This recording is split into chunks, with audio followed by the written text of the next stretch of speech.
కెనడాలోని British Columbia province లో కాల్పులు కలకలం రేగింది. సర్రే ప్రాంతంలో కొందరు దుండగులు కాల్పులు జరపడంతో ఓ వ్యక్తి అక్కడికక్కడే ప్రాణాలు కోల్పోయాడు. ఈ ఘటనలో భారత సంతతికి చెందిన యువరాజ్ గోయల్ అనే యువకుడు మృతి చెందాడు. జూన్ 7న ఈ సంఘటన జరిగినట్లు కెనడా జాతీయ మీడియా కథనాలు పేర్కొన్నాయి. పంజాబ్లోని లుధియానాకు చెందిన యువరాజ్ ఉన్నత చదువుల కోసం 2019లో కెనడా వెళ్లాడు. ప్రస్తుతం సేల్స్ ఎగ్జిక్యూటివ్ గా ఉద్యోగం చేస్తున్నాడు. ఇటీవల కెనడాలో శాశ్వత నివాస హోదా కూడా లభించింది. ఈ ఘటనకు సంబంధించి 4 వ్యక్తులను పోలీసులు అరెస్ట్ చేశారు. హత్యకు గల కారణాలు తెలియాల్సి ఉంది.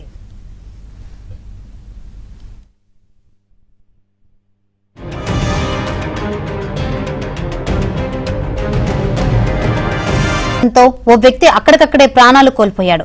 ఈ ఘటనలో భారత సంతతికి చెందిన యువరాజ్ గోయల్ అనే యువకుడు మృతి చెందాడు. జూన్ 7న ఈ సంఘటన జరిగినట్లు కెనడా జాతీయ మీడియా కథనాలు పేర్కొన్నాయి. పంజాబ్లోని లుధియానాకు చెందిన యువరాజ్ ఉన్నత చదువుల కోసం 2019లో కెనడా వెళ్లాడు.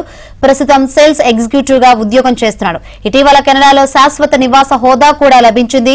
ఈ ఘటనకు సంబంధించి 4 వ్యక్తులను పోలీసులు అరెస్ట్ చేశారు. హత్యకు గల కారణాలు తెలియాల్సి ఉంది.